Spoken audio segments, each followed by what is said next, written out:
Ассалаумағалейкум достар. Егер де сіздер компьютердің ішінде бір видеоны өшіріп алатын болсаңыздар, және де мынандай терабайттың ішіндегі видеоларды, не документ, не суреттер, мынандай терабайттың ішіндегі видеоларыңызды өшіріп алатын болсаңыздар, оны қайттан бастан етуге болады. Мысалы, үлкен көлемде видеолар болады дының ішінде. Соны өшіріп алсаңыздар, байқаусыз, ол корзинаға түспейді. Себебі корзина ол өте үлкен көлемдегі нәрселерді корзинаға корзина қабылдамайды. Сондықтан оны көтеретін программа бар. Мысалы, мен өзім бір видеоларымды өшіріп алған болатынмын. Соны мен программа арқылы көтеріп алдым.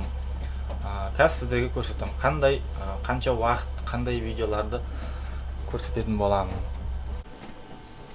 Мысалы, мен видеолардың бәрін өшіріп алған болатынмын, өшіріп тастаған болатынмын. Соны терабайтқа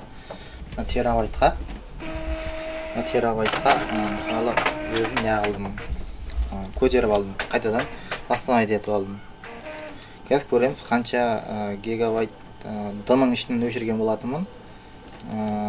Мысалы қарайтын болсақ, міне 432 гигабайттық видеоларды мен өзім көтеріп алдым. Оның ішінде қараңыздар қаншама, мыналардың бәрі мысалы видеоның бәрі бір айлық видеоларда, осылардың бәрін көтерген болатынмын. Оны көтеретін программаның аты Рекуба деген программа көтереді. Может, сіз мынандай камераны қайтадан көтеруге болады. Бұның ішінде мысалы өшіріп тастап, видеоларды өшіріп тастасаңыз, камераның ішіндегі видеоны да көтеруге болады, өшіріп тастаған жағдайда. Және мынандай видео регистраторында өшірілген нелерді, видеоларды көтеруге болады. Жалпы өте керемет программа, достар. Сендер де пайдалансаңдар да болады. Мысалы, дының ішіндегі барлық видеоны, мысалы, дының ішіндегі барлық видеоны өшіріп тастаңыз, сіз байқамай өшіріп алсаңыз, соны қайтадан бастан етуге болады.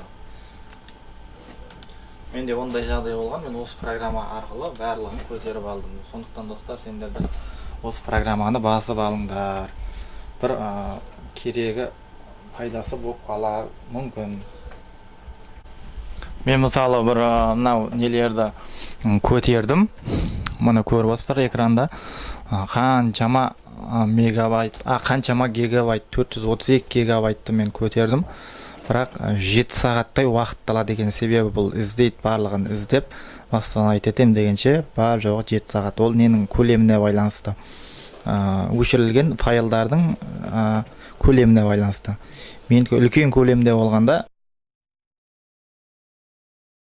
менікі 7 сағаттай уақыт алды. Ал егерде мынандай камераның ішіндегі видеоны өшіріп алатын болсаңыз, камераның ішіндегі видеоларды өшіріп алатын болсаңыз, бұны жарты сағаттың ішінде жаңа видеоларыңызды көтеріп алып береді.